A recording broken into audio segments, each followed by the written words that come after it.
दोस्तों, हो सकता है कि आप खबर सुने होंगे और नहीं भी खबर सुने होंगे, तो मैं आपको बता देना चाहता हूं कि पटना हाई कोर्ट ने यह बोला कि महिलाओं का स्तन दबाना और महिलाओं का सलवार खोलने की कोशिश करना ये रेप की गिनती में नहीं आएगा और इसे रेप नहीं माना जाएगा। चलिए मान लेते हैं, लेकिन यही न बोलना चाहते हैं कि किसी भी लड़की का राह चलते स्तन दबा देना, बस में बैठे स्तन दबा देना, कहीं पर भी ट्रेन वगैरह कहीं भी पब्लिक ट्रांसपोर्ट में पब्लिक जगह पर कहीं भी बैठी हो तो उसका स्तन दबा दिया जाएगा, तो वो किसी भी प्रकार का छेड़खानी की गिनती में नहीं आएगा। इसी के अलावा सलवार खोलने की प्रयास करना ये भी छेड़खानी की गिनती में नहीं आएगा, रेप नहीं कहलाएगा। अब सोचिए कि हमारी न्यायपालिका धीरे धीरे कहाँ चली जा रही है। अब तो लोग यही बोलेंगे ना कि चलो ना हाथ लगा देंगे इधर उधर, तो किसी भी प्रकार का कोई केस नहीं होगा। सलवार में भी हाथ लगा देते किसी प्रकार का कोई दिक्कत नहीं होगा।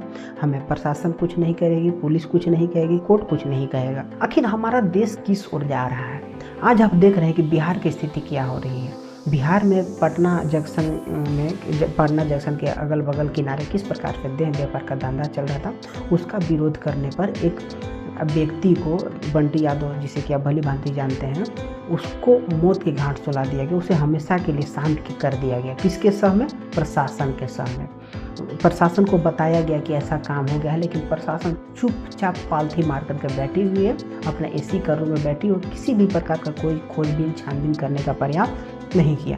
इसके पहले आपने देखा कि किस प्रकार से भरत तिवारी, जो कि गरीबों का आवाज़ उठाता था, उसे खुद प्रशासन के द्वारा मार दिया गया। आज हमारा देश कहाँ जा रहा है? कोई यदि गरीब का आवाज़ उठाता है तो उसे मार दिया जाता है। यदि कोई गलत कहीं पर भी हो रहा है तो उसे, यदि उसका विरोध कोई कर दे तो उसे मार दिया जा रहा है। चाहे तो प्रशासन मारती है, चाहे तो बड़े बड़े दबंगों के द्वारा उसे मार दिया जाता है और प्रशासन कुछ नहीं करती है। आखिर हमारा समाज, हमारा देश कहाँ जा रहा है? आगे आने वाले समय में यही होगा ना कि किसी भी प्रकार का कोई भी काम होगा, कोई भी घटना होगी, कोई भी गलत काम होगा तो कोई भी आवाज़ नहीं उठाएगा। यही सरकार चाहती है और ऐसा ही होगा जिस प्रकार से आज माहौल चल रहा है। आप सोचिए कि खुद आकर के सरकार बोलती है कि यदि ऐसा काम आप कर देंगे तो ये गलत नहीं होगा। तो आने वाले समय में सरकार तो ये भी कर सकती है कि आधा चड्डी और बराबर भी चल सकते हैं, तो किसी प्रकार का कोई अश्लील चीज़ नहीं है। कहीं पर भी आप चुमा चाटी, किसिंग सीन, यदि पार्क में जाते हैं, रोड पर हैं, कहीं पर भी जा रहे हैं, तो उस प्रकार से आप कहीं पर भी कुछ कर सकते हैं। कोर्ट पहले भी बोल चुका है कि यदि कोई पति पत्नी है और उसकी पत्नी का यदि किसी दूसरे के साथ अवैध संबंध चल रहा है और बच्चा यदि वो दूसरा व्यक्ति का हो तो उसके पति को ही मानना होगा कि हमारा बच्चा है। इस प्रकार से आखिर क्यों इन जजों के दिमाग में आती है? जजों के दिमाग में ये क्यों नहीं आती है कि यदि कोई लड़की का दुष्कर्म करके उसे मार दिया जाता है तो दोषी को फांसी क्यों नहीं देता है जज? क्यों नहीं ये नया कानून देता है?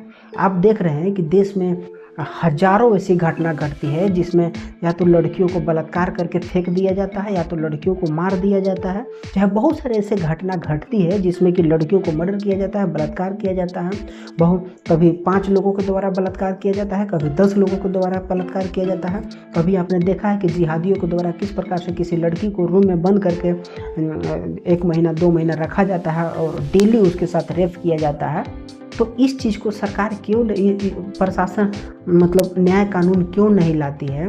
कानून क्यों नहीं बनाया जाता है कि ऐसे लोगों को पकड़ करके तुरंत फांसी दी जाए? लेकिन सरकार को अलग जो भी न्याय कानून है ना, जो भी जज बैठे हुए हैं उन्हें अलग चीज़ का खुमार चढ़ा हुआ है। वो लोग यही बोलेंगे कि हाँ, लड़की को ऐसे हाथ लगाओ, ऐसे हाथ लगाओ। अब लड़की ये भी बोलेंगे कि आगे से हाथ लगाना कानून गैर है और पीछे से हाथ लगाना किसी प्रकार का कोई दिक्कत नहीं है। यही सब सरकार जो कानून है आने वाले समय में, जो न्यायपालिका है ना, जो जज हैं, आने वाले समय में यही सब बोलेंगे कि आपको बताया जाएगा कि इस प्रकार से हाथ लगाओ, लड़की में तो किसी प्रकार का कोई दिक्कत नहीं है, इस प्रकार से हाथ लगाएगा तो दिक्कत है। यही सब आगे वाले समय में कानून के द्वारा बोला जाएगा, न्याय के द्वारा बोला जाएगा। तो सोचिए कि हमारा देश कहाँ जा रहा है।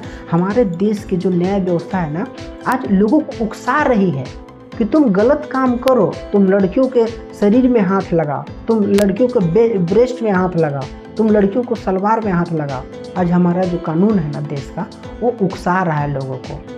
तो सोचिए कि हमारा दुर्भाग्य है कि हमारे देश का न्यायपालिका इस प्रकार से चल रही है। तो ठीक है दोस्तों, आज के लिए इतना ही। और हमें क्या, हम तो एक आम पब्लिक हैं और हम सभी लोगों को बस तमाशा देखना है कि किस प्रकार से न्यायपालिका हमारे लिए काम करती है और देश को किस प्रकार से बर्बाद किया जा रहा है, भारतीय संस्कृति को किस प्रकार से उजाड़ा जा रहा है, नोचा जा रहा है, दबोचा जा रहा है।